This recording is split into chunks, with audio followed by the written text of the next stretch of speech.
सर्व पत्रकार बंधूंना आजच्या पत्रकार दिनाच्या मी मनापासून शुभेच्छा देतो आणि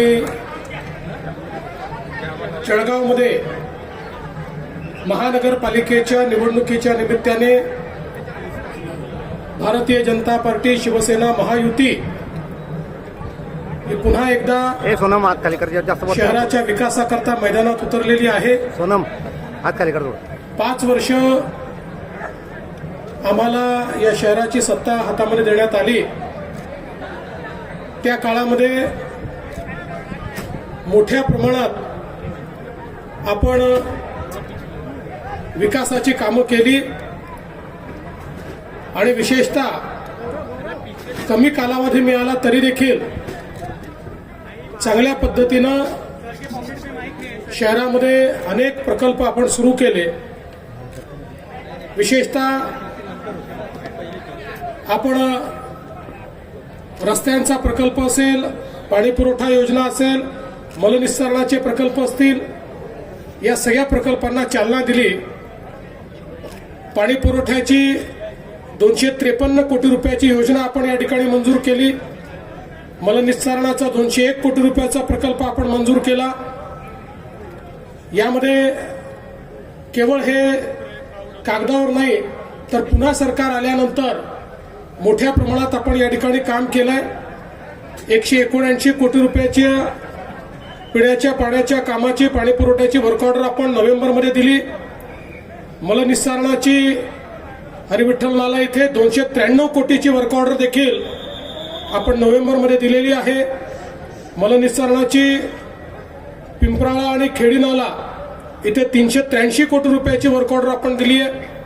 पंपिंग स्टेशनची 172 कोटीची अशी जवळपास 884 कोटी रुपयाची कामं या ठिकाणी आपण या मलनिस्सारणाकरता जळगाव शहरामध्ये दिलेली आहेत।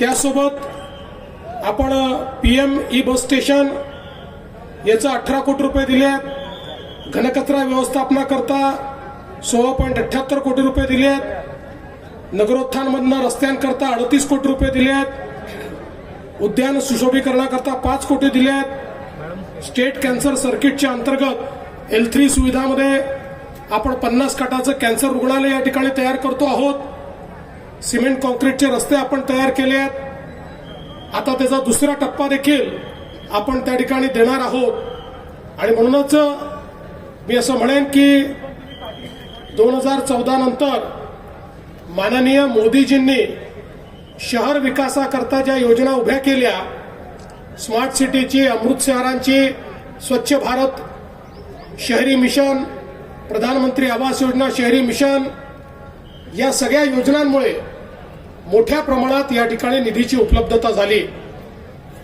सन्माननीय गिरीश भाऊ असतील, गुलाब भाऊ असतील आणि आमचे आमदार राजूमामा भोळे असतील, या सगळ्यांच्या नेतृत्वामध्ये, सन्माननीय खासदारांच्या नेतृत्वामध्ये अतिशय चांगल्या पद्धतीनं विकासाचा प्रयत्न आम्ही केला आहे।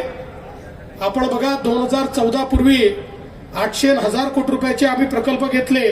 800,000 कोटी सोडा 50 कोटी रुपये देखील महानगरपालिकेला शासनाकडनं मिळत नव्हते। आता हजार कोटी रुपयाचे प्रकल्प हे आपण हातामध्ये घेतले। आता आमचा संकल्प आहे की या ठिकाणी जळगावकरांच्या आशीर्वादाने पुन्हा एकदा भाजप सेना महायुतीचं सरकार या ठिकाणी येणार आहे, महापौर बनणार आहे आणि पुढच्या 5 वर्षामध्ये जळगावला विकसित शहरांच्या श्रेणीत आणण्याचा आम्ही संकल्प केलेला आहे आणि त्याकरता जो काही निधी लागेल तो सगळा निधी राज्य सरकारच्या वतीनं देण्यात येईल, अशा पद्धतीचं या ठिकाणी आश्वस्त करण्याकरता मी आलेलो आहे। आम्हाला इथले रस्ते असतील, इथले पिण्याचं पाणी असेल, इथली उद्यानं असतील, या सगळ्या गोष्टी तर करायच्याच आहेत, पण त्यासोबत आपल्या तरुणांच्या हाताला काम देण्याकरता या भागामध्ये उद्योग आणायचे आहेत आणि त्याकरता आपण आता जळगाव जिल्ह्याला स्पेशल दर्जा दिलेला आहे। पूर्वी जो दर्जा केवळ अति मागास अशा प्रकारच्या जिल्ह्यांना होता, जळगाव जिल्ह्याला आता तोच दर्जा दिल्यामुळे जे काही उद्योगाला स्पेशल इन्सेंटिव्ह आहेत, मोठ्या प्रमाणात त्या ठिकाणी सबसिडीज आहेत, इलेक्ट्रिसिटीची सबसिडी असेल, कॅपिटल सबसिडी असेल, ही आपण जळगाव जिल्ह्याला दिलेली असल्यामुळे जळगाव जिल्ह्यामध्ये आता उद्योग देखील मोठ्या प्रमाणात येतील याबद्दल आमच्या मनामध्ये शंका नाही. आज महाराष्ट्रामध्ये महायुतीचं सरकार काम करत आहे.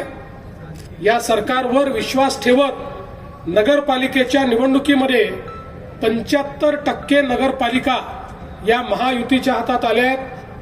जवळपास तेवढेच राज्यात नगरसेवक आमचे निवडून आलेले आहेत. एक प्रकारे महाराष्ट्रातल्या नागरी भागातल्या जनतेने एक मोठा विश्वास हा महायुतीवर दाखवला आहे आणि आता 29 महानगरपालिकांमध्ये आम्ही जवळजवळ सगळ्या महानगरपालिका महायुती म्हणून या ठिकाणी जिंकू अशा प्रकारचा मला विश्वास आहे. मी पुन्हा एकदा जळगावकरांना आश्वस्त करतो, आम्ही जे सांगतो ते करतो. या ठिकाणी इतक्या वर्षाचं हुडकोचं कर्ज, ज्या कर्जामुळे ही महानगरपालिका डिफॉल्ट झाली होती आणि लोक म्हणायचे कर्ज कधीच संपू शकत नाही, पूर्ण देशामध्ये ही पहिली घटना आहे की एखाद्या महानगरपालिकेचं सगळं कर्ज हे राज्य सरकारने भरलं आणि पूर्ण महानगरपालिकेला कर्जमुक्त त्या ठिकाणी करण्याचं काम हे आपल्या सरकारच्या माध्यमातून केलंय. पुढेही अशाच प्रकारे जळगाव शहराच्या सर्वांगीण विकासाकरता आम्ही कार्यरत राहू हा विश्वास मी व्यक्त करतो आणि पुन्हा एकदा जळगावकरांनी आमच्यावर विश्वास दाखवावा अशी जळगावकरांना विनंती करून या ठिकाणी सर्व पत्रकारांचे आभार मानतो. धन्यवाद.